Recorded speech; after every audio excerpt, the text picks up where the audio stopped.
LIC இணையதளம் ஹிந்தியில் மாற்றப்பட்டதற்கு முதலமைச்சர் மு.க.ஸ்டாலின் உள்ளிட்ட அரசியல் தலைவர்கள் கடும் கண்டனம் தெரிவித்தனர். எதிர்ப்பு வலுத்ததை அடுத்து எல்ஐசி இணையதளம் மீண்டும் ஆங்கிலத்திற்கு மாற்றப்பட்டது. பொதுத்துறை காப்பீட்டு நிறுவனமான எல்ஐசியின் இணையதள முகப்பு பக்கம் ஆங்கில மொழியில் செயல்பட்டு வந்த நிலையில் நேற்று முழுவதுமாக ஹிந்தி மொழியில் மாற்றப்பட்டது. இதற்கு கடும் கண்டனம் தெரிவித்த முதலமைச்சர் மு.க.ஸ்டாலின் எல்ஐசி இணையதளம் ஹிந்தி திணிப்புக்கான பிரச்சார கருவியாக மாற்றப்பட்டதாக தமது எக்ஸ் பக்கத்தில் பதிவிட்டார்.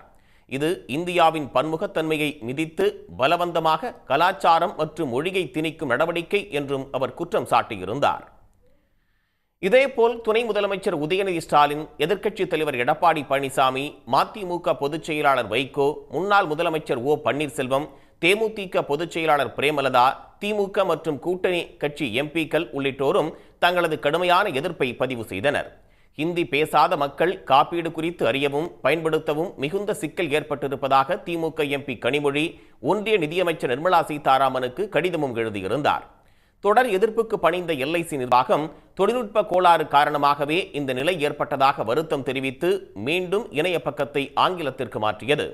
ஹிந்தி, மராத்தியை விரும்பினால் அந்த மொழியில் மாற்றிக்கொள்ளவும் இணையதளத்தில் வாய்ப்பு வழங்கப்பட்டுள்ளது. உடனுக்குடன் செய்திகளை தெரிந்து கொள்ள சன் நியூஸ் பெல் ஐகானை கிளிக் பண்ணுங்க.